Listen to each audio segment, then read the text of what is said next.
शादी, दो दिलों, दो जिस्मों और दो आत्माओं का मिलन। शादी के समय बहुत से वादे किए जाते हैं, साथ जीने मरने की कस्में खाई जाती हैं और जिंदगी स्वर्ग लगने लगती है। मगर शादी के थोड़े समय के बाद ही सारे वादे टूट जाते हैं, कमज़ोर हो जाते हैं।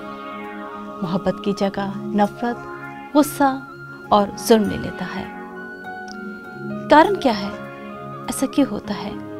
डोमेस्टिक वायलेंस हर जगह पाया जाता है और औरतें और बच्चे इसके ज़्यादा शिकार होते हैं। कारण क्या है? जब ये पता हो कि हाँ, मेरे पास पावर है, मैंने घर को चलाना है, मेरी मर्जी चले। अपनी जिम्मेदारी से भागना, अपनी गलती को कबूल ना करना, दूसरों पे आरोप लगाना कि तुम्हारी वजह से ऐसा हुआ, तुमने गलती की लिहाजा मैंने ऐसा किया। जब एक दूसरे को सही समझ नहीं पाते और देखा गया है कि सारी जिंदगी एक साथ रहते हैं, एक छत के नीचे रहते हैं, लेकिन फिर भी एक दूसरे को समझ ही नहीं पाते।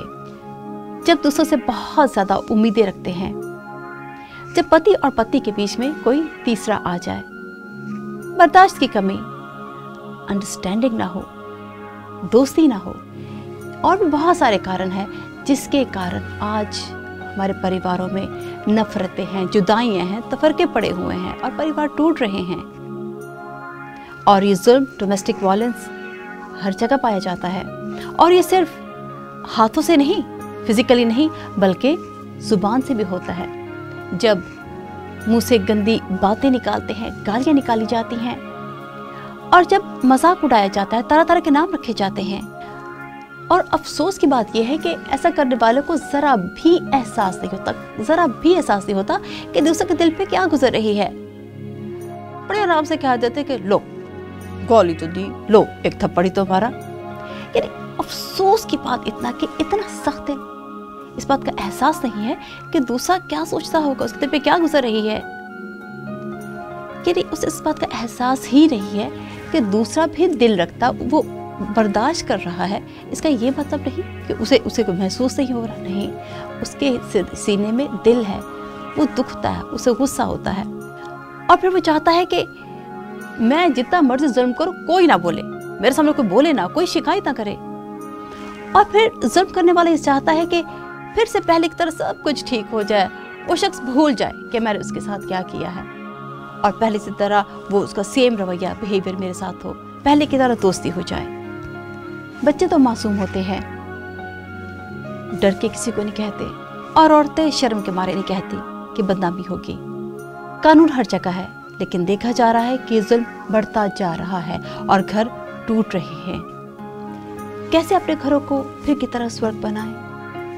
कैसे वो एहसास, वो मोहब्बत, वो रिस्पेक्ट फिर से अपने दिलों में लेके आए और कैसे प्यार भरी नजरों से वैसे ही एक दूसरे को देखें जैसे शादी के समय देखा था। अपनी गलती को मान के, एक दूसरे का एहसास करके और अपनी मोहब्बत का भी एहसास दिलाएं, अपने साथी को उसकी कमी खटियों के साथ कबूल करके।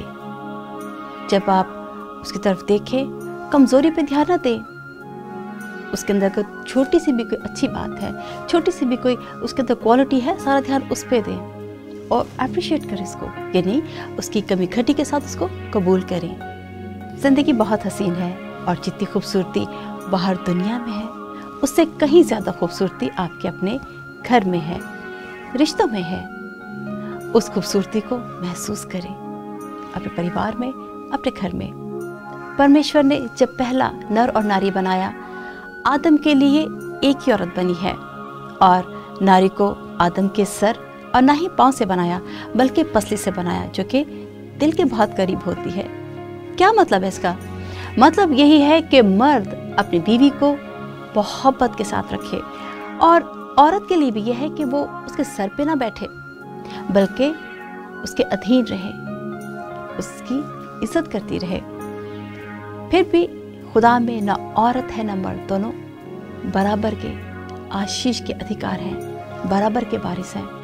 अगर आप अपने घर को स्वर्ग बनाना चाहते हैं, परमेश्वर की आशीष पाना चाहते हैं, मोहब्बत से कबूल करें, रिस्पेक्ट करते रहें और अपने घर को सिर्फ घर नहीं बल्कि स्वर्ग बनाएं। God bless you.